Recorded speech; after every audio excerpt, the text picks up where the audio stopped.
Yesterday, on the 30th of October 2025, we saw how the Prime Minister was so desperate to cling on to power and how the Marape government has trampled on the democratic rights of members of parliament and the people of Papua New Guinea by blocking yet another motion of no confidence.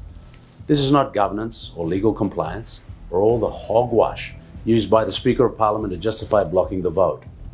It is tyranny dressed in parliamentary procedure. Let's be very clear. James Marape has now occupied the Prime Minister's chair for 6 long years. 6 years of empty slogans, failed promises, and economic decay.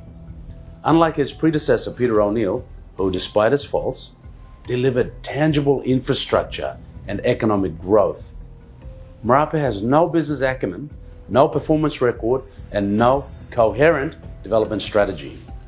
Marape has delivered chaos to PNG.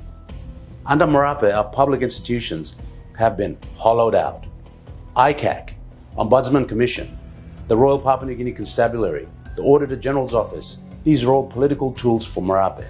The Speaker of Parliament, once a guardian of the legislative independence, now functions as a mere extension of the executive. The separation of powers has collapsed. Parliament is no longer a check on government. It is just a rubber stamp for Marape's whims.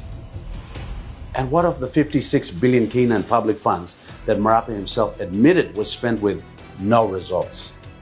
This is just complete incompetence. It is economic sabotage. Our socio-economic indicators have regressed. Health, education, law and order, employment, every metric is in decline. Hospitals have no medicine. Society is in decline.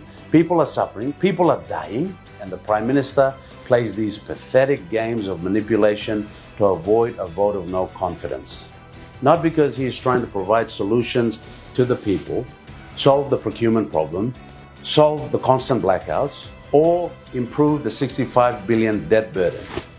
Marape is more focused on how he can parade on these international events as our #1 ambassador.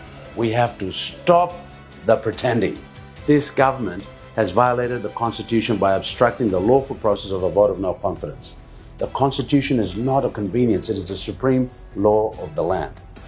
When the executive manipulates procedures to avoid accountability, it undermines every foundation of our democracy. This motion of no confidence is not just another political maneuver by the opposition, it is the lifeline for our nation.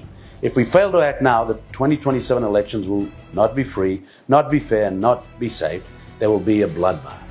On behalf of the people of Chwave and Simbu, we will go to the Supreme Court to rectify this egregious breach of the Constitution and move the motion of no confidence to depose the tyranny. We must restore integrity, restore accountability, and remove James Marape as the Prime Minister of our diverse and beautiful country. This is the VONC to save PNG.